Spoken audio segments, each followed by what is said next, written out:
All right, we're here today with Pastor Tommy Nelson of Denton Bible Church. Tommy, thank you for spending a few minutes with us here as we talk about preaching and ministry for just a little bit. You bet. You've been at Denton Bible now how many years? Let's see, since 1977, so I guess that'd be about 46 years. That's awesome. That's awesome. Yeah. And as I've shared with you before, from a distance, you were one of my early preaching role models. Came across your cassette tapes when I was in college and began to get those and listen to those each week. And I didn't realize that there was such a thing as expository preaching, didn't know the term, didn't know what it meant. All I knew was as a young minister, I just wanted to preach the text. And the Lord brought several men into my life from a distance as role models. You were one of them. And what I loved about hearing you preach is you just went verse by verse through the books of the Bible and said what the Bible said.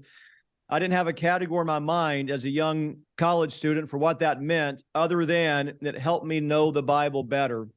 And to this day, all these 30 years later, I'm grateful for your ministry and the ministry of Denton Bible Church, which has been such a great church for so many years. A couple of questions about preaching and ministry. Could you first walk us through just a typical weekly schedule for you as a pastor? I know that not every week's the same and strange things come up, but if there is a typical week, at least how you try to organize your week, what that would look like. You know, on Sunday after the service, I'll go home and I'll immediately take the text I'm going to take for next week. I'll immediately go to it, and just while I'm sitting down there and I'm energized, I'll start studying right when I get home. Then I'll take a nap. And then by Monday, I will have that text studied. I will know what the words are, what the verses mean, what the paragraph, how it contributes to the verse, what the immediate context contributes to the paragraph, how it fits in the whole of biblical theology. And so you kind of go big, bigger, biggest, okay? So I'll know intellectually by Monday what that text says. And I always take Monday off. I go light on Saturday and pretty light on Monday, unless I'm just sitting talking to a bunch of guys in Oklahoma, just a light day. But I'll have that text studied. And then now every day I'll wake up in the dark. I like to get up. I got up this morning at 3:38. And so I love to get out in the dark and just spend time with God and read and study and pray. And then I'll go back to bed for about an hour because I'm an old man. And then by 8 o'clock, I'll go down to the gym. I've done that since 1964. Were you a human in 64? I was not. I was not. Or you were a human. I might have worked out with your daddy while he was thinking of making you a human. And so I'll go work out. I'll lift weights 6 days a week. And then I'll usually go, at some point, I'll go walk. All right. Just a human being needs rhythm. They need rhythm. Israel had 3 movements toward Jerusalem every year: 6 feast, 1 fast, Sabbath, sabbatical year. They had rhythm in their days. And so I'll go work out, and then I'll come back. I'll come up to the church, and I will just check in. I stay out of the church office. I got that admonition from W.A. Criswell. Stay out of the church office. He said, church offices have Velcro, and they will pull you in. You'll never leave. And so I'll just walk by and check in with money guy. Hey, we broke now, doing all right. With HR guy. Hey, is anybody suing us? Great, fantastic. Kendall, do something musical, anything. What do you say? And I'll just kind of check in with because they know stuff I don't know. And so I don't hang around the office. I'll answer emails and whatever. I don't put on a suit, don't put on a tie. I just check in, and Everybody doing okay? Any major things happening? Security guys, did anybody threaten me yesterday? Any Muslim transgenders were trying to kill me or anything? So I'll just kind of check in.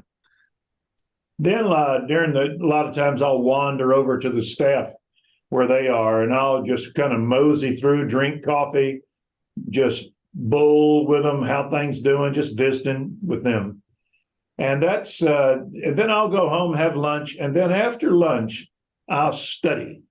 I teach 6 times a week, 2 Sunday and then 4 during the week to key people. And so I'll do just good old pragmatic study to make sure that when I teach, what I'm saying is spot on, that it is true, and any alternative readings are this, and this is what it means. Because no matter how bad your church is doing, you're okay when you control that pulpit, when you know that what's going through it. When Satan gets the pulpit, Satan's got your church. Christ holds the stars in his right hand, the angels of the churches, the messengers of the churches. And so the star has to be bright. And so I'll make sure that I'm teaching truth. And then I'll generally go walk or something, and by that time it's about 4 o'clock. And I'll go to the nurseries and see what kind of flowers they got. I'm a gardener. I'll get on my grasshopper mower and I'll go sculpt my. I love to run You ever had a grasshopper mower? They cost like $600,000. I'm not, but I share your love for mowing. I love to mow. It's therapy. All right. Yes. Yes. And I'll maybe go take a limb lopper. I love limb lopping. And so I'll go through my property and lop a limb or two. And then I will, I love to get Netflix. You know what that is? I do. With a Roku, okay? And so I love to look at documentaries, and I'll flip through and see if there's a really good document. I watched one yesterday, 2 days ago, on the Boston Marathon bombing. When they found those guys within 4 days. Yeah. And I just watched that. Really interesting. I never watch TV without reading. I can't waste time watching TV unless it's a real good murder mystery. I'm real into murders because always they'll on those murder shows, the guy will get away with it, but they'll find one follicle of an eyelash. Right. And they'll trace him and get him. So I like to watch the good guys win. I do not watch the news because I've seen it already. I know what's going to happen. So I've already seen it. When you take God out of a culture, history is nothing but dominoes. So I know how they're going to fall. So I don't mess with it. But I will do just then reading. I'm reading Bruce Shelley's Church History for the 6th time. I'm reading Dawn to Decadence by Jacques Barzun on Modern Man. I'm reading the biography of Malcolm Muggeridge by a guy named Hunt. I will, what else am I reading? The major figures at Jamestown. I'm reading that. I'll have a number of books that are just, I like nonfiction because they contribute to you. And so I enjoy just reading. A pastor's major mentor is the library. He pick up the parchments and the books, Paul said, bring them to me. And so I got books and parchments. And so I'll do that until time to eat in the evening. My wife and I'll eat. I also have to listen to some folk music, a little Kingston Trio, Chad Mitchell, Peter, Paul, Mary. I'll listen to bluegrass, uh, just enjoy just good music. And again, while I'm reading, all right. And then in the evening time, I'll preserve that. I don't give away many evenings. Mm-hmm. It's fine just to relax, to be with my wife, play with my dog, Sally, and read. Pastors are readers. That's who we are. That's the word scholar comes from skole, that means leisure. A guy that's a pastor has to have leisure. He's got to know more about the Bible than the audience, and he's got to know more about the audience than the audience. One of the best things you can read is How We Got to the Chaos We're In, book by Carl Trueman called The Triumph of the Modern Self. Oh, yeah. Vodi Bakum has some really good stuff on critical race theory, on how we got there. Luke Ferry on the history of thought. You don't know if he's a Calvinist or an atheist till you get to the end of the book and you find out he's insane. So I like periodically I'll read Calvin's Institutes that are very worshipful. I'll just enjoy these. So, and then I'll go to bed, and when I go to bed, I'll go to bed reading something, and then I'll wake up in the dark and I'll do it again. Yeah. And so I never want a day to go by that I don't know that I know what I didn't know before. I'm also reading a book about this thick called War and Peace by Tolstoy. It's the book that everybody owns and nobody reads, okay, because it's so huge. And I just said, I'm going to read that book before I die. Chapters are usually only a page and a half. They're real short chapters. It's interesting. And it's really it moves on the same domino all the way through the book. It doesn't change locales or something like Larry McMurtry does. He's my favorite author, but it stays on the domino, one after the other. So I'm reading. I'll read it before I die, probably. And so every day go lift weights. Every day go run. Every day learn something. Every day be in the Word, and every day have fun. Mike, what do you do for fun? Yeah, our schedules be pretty similar. I'm at the gym 6 days a week. I take Wednesday off. Always have fun. Oklahoma guys always go play basketball. Yeah. All right. Because towns aren't big enough to have 11 people on the football team. That's right. So you go play basketball. That's right. That's it. You want to go hunting, want to go shooting, want to go something. You want to have fun every day. Yeah. Yeah, for sure. For sure. What would you say? You've been preaching at your church now for close to these 50 years. Almost. Yeah. How would you say your preaching has changed through the years, if it has? I preach slower. I'm more, when I first started, I was a real strong exhorter to move them to action.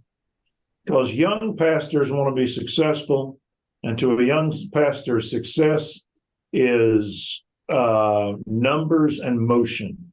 Mm-hmm.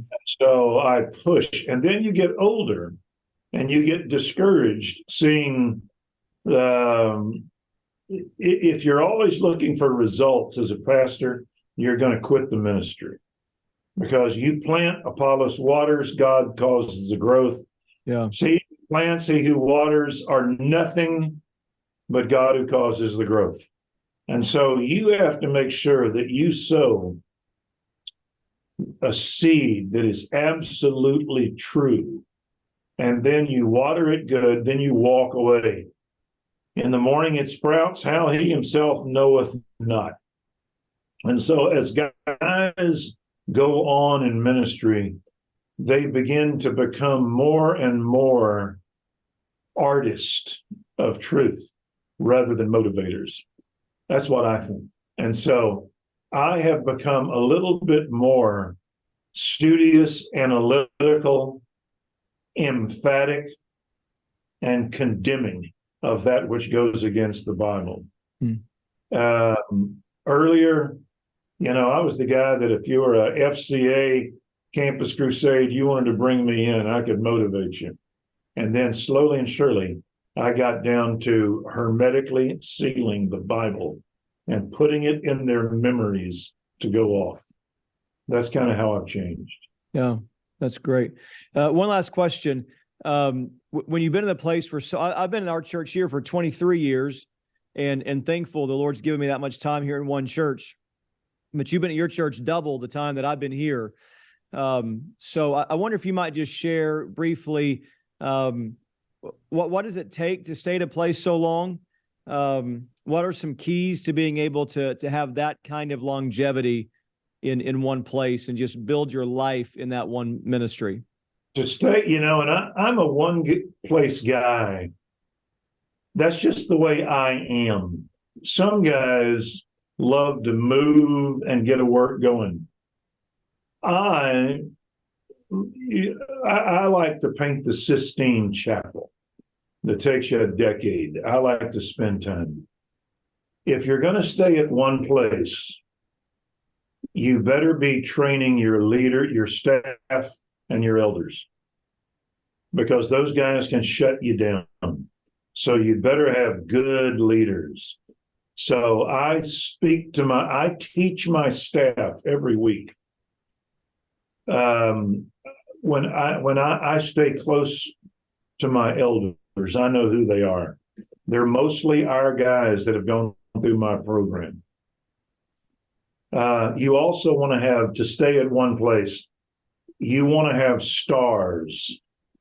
Those who have insight will shine like the stars of heaven, and those who lead the many to righteousness like the stars forever and ever.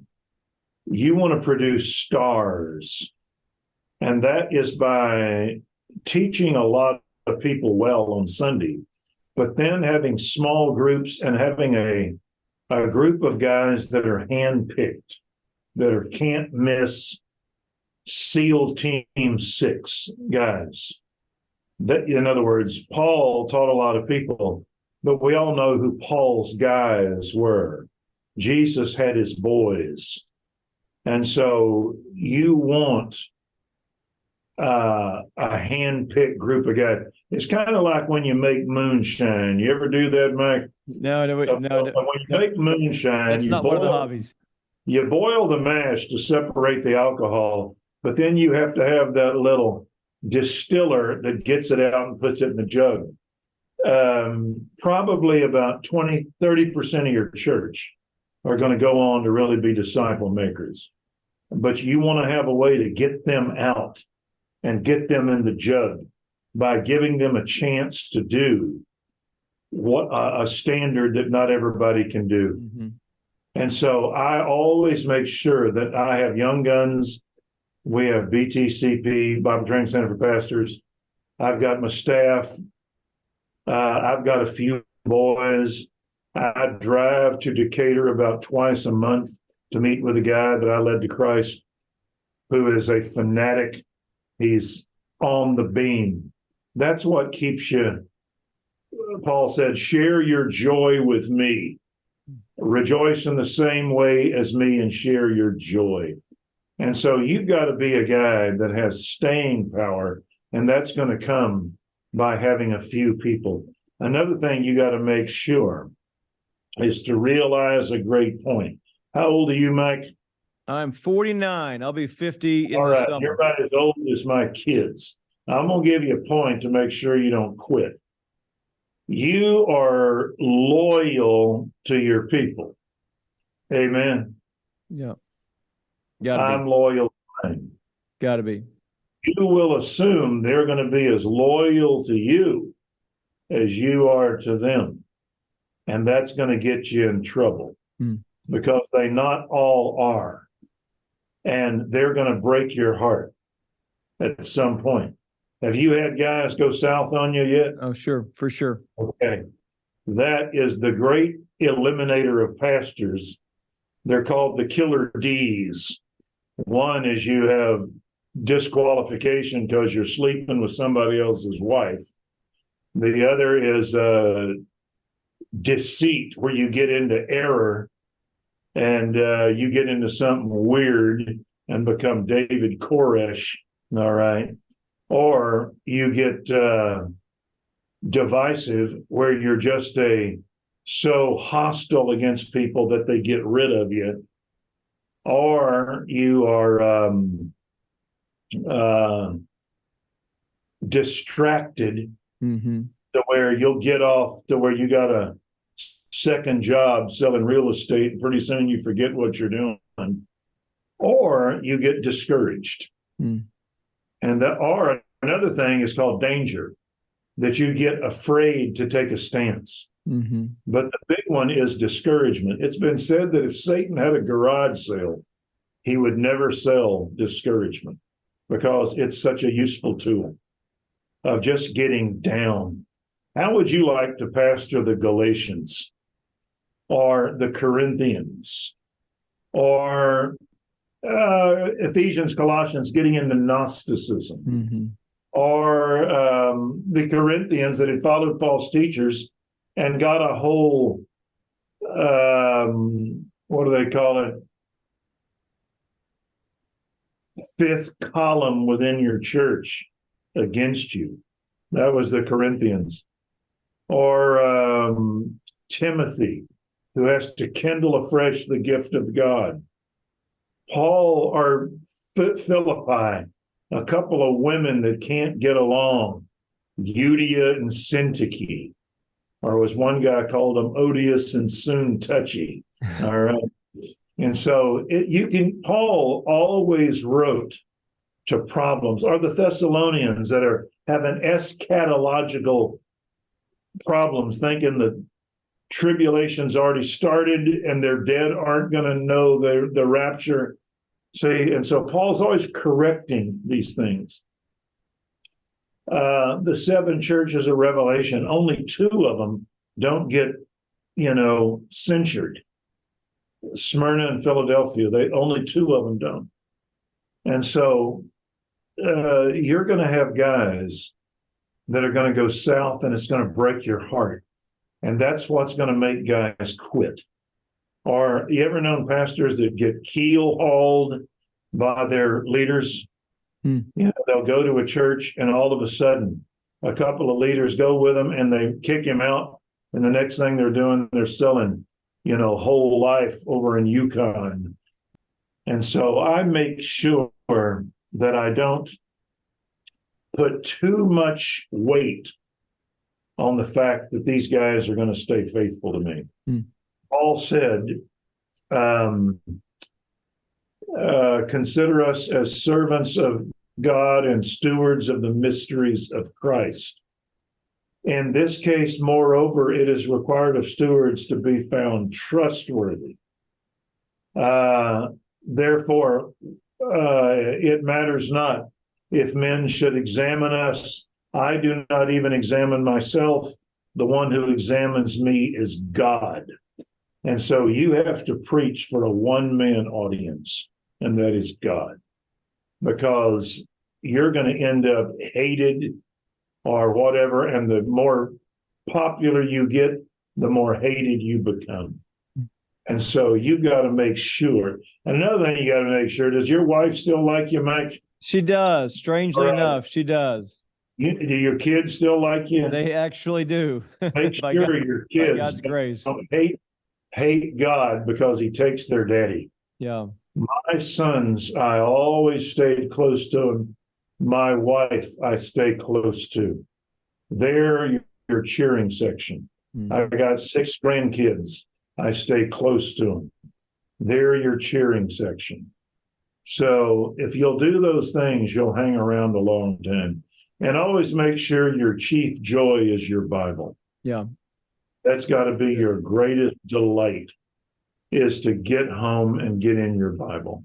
I read my Bible through every year, take notes on it, give it to a grandchild or a nephew, then go get me a new one. I like the Zondervan Study Bible. or the MacArthur Study Bible, the Thomas Nelson Study Bible, no relation to me, Ryrie Study Bible. They're really good. The study Bibles that are out now are worth 2 years of seminary. You know, the Thomas Nelson Study Bible is uncanny, the things that you can learn from it. Mm-hmm. I just tell guys, get that study Bible and just study it. Zondervan, Thomas Nelson, MacArthur, they're astounding. The Falwell, he has a study Bible. They're astounding, the things you can learn. I mean, we didn't learn at seminary those things. The only thing out was a Schofield and a Ryrie. So they just got great study Bibles. So I love my Bible. I've never lost my love for my Bible. I've never recovered from the idea of a Bible that I can do insider trading. You know what insider trading is? Right. Sure. Get Martha Stewart sent to prison. You know, it's because you know the future. You got insider knowledge, and you bank on it. Well, that the Bible lets you do insider trading. Yeah. And that's why I love to read in an airport, on a plane, at an airport terminal, in noisy places, because I feel closer to God. Because I know that with all the idiots running around me, I've got an invisible force field. You ever read about Wonder Woman and the Invisible Girl? You know, she's got this force shield. And so I can be in my bubble that nobody can enter into. And I can tell you what the rest of the world is doing simply by knowing what's in that bubble. Yeah. So I love to read my Bible in crowded places because I feel so intelligent. Yeah. Well, that's great. Thank you so much for sharing that. We appreciate so much your wisdom and insight. Appreciate you. All right.